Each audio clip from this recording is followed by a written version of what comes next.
There's a lot of confusion in immigration world about filing a family petition for a sibling, whether it's a brother, sister, or somebody in between. It is 2022 after all.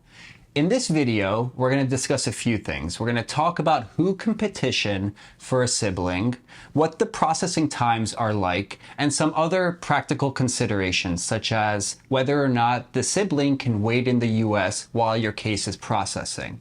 I'm Puyan Darian, here to talk to you about immigration law. Sibling petitions can only be filed by US citizens. They cannot be filed by permanent residents. So, how long ago would a US citizen need to file a sibling petition for that petition to be current and valid today, so that the immigrant brother or sister can continue with the immigration process and apply for a green card? Well, it turns out the answer is a very long time. And I want to break this down. What I have in front of me is the visa bulletin for July 2022, and this is updated every month, but generally these processing times have been just as long in recent months and years. So every country except for India, Mexico, and the Philippines has the same processing time.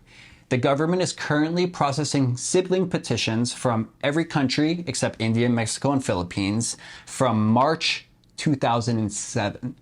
That means if you filed a petition for your brother or sister in 2007, today that petition would become current and they could continue with the consular process in most situations.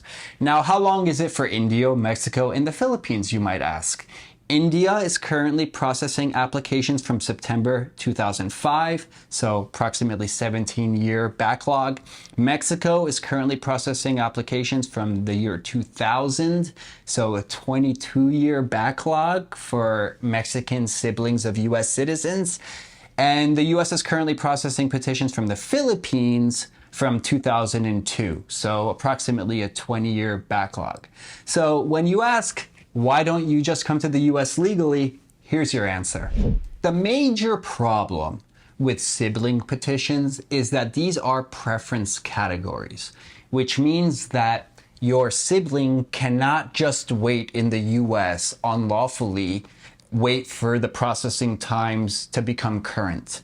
If you are in a preference category, which all sibling petitions are, and you have any unlawful presence, unauthorized employment, or really any history of immigration violations, the chances of fixing your status through your sibling are very low. Practically speaking, this is how it would work. A US citizen would normally petition for their sibling, and that sibling is usually not in the United States. They're usually abroad, and in most situations, they've never been to the United States. Once the current processing times elapse, so for most countries, it's 15 years. So 15 years down the road, the sibling could then continue with the consular process. Eventually, an interview will be scheduled at the consulate as long as they continue to qualify. And then they could come into the United States as a permanent resident if they meet all of these requirements.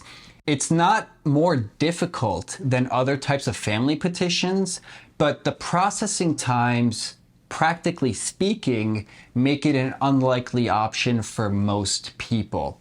In fact, what I often see happen when a US citizen wants to petition for their siblings is that they will instead petition for their parents because there's no waiting time for that category. The parents will come over here, eventually become citizens, and then they will petition for those other siblings who are outside of the United States. This is actually much faster, and I've seen many people do this in the past to try to accelerate the timeline so that their siblings can come to the United States faster. There are some exceptions to the situation that I'm describing, where, for example, if your sibling has been here since before 2001, they might actually qualify for a section of law called 245I, even if they've been here unlawfully present. Or conversely, if your sibling has somehow maintained their legal status here for the last 15 years while they've been waiting out the family petition, there might actually be a way to help them adjust status in the United States through the petition. If you're not sure, just know that I'm always available to assist or consult with you on these topics. Guys, I know that this can be kind of dry. This isn't a clickbait TikTok video. I'm always here to give you real substance. So if you appreciate it and you want more, be sure to subscribe, and I'll see you next week.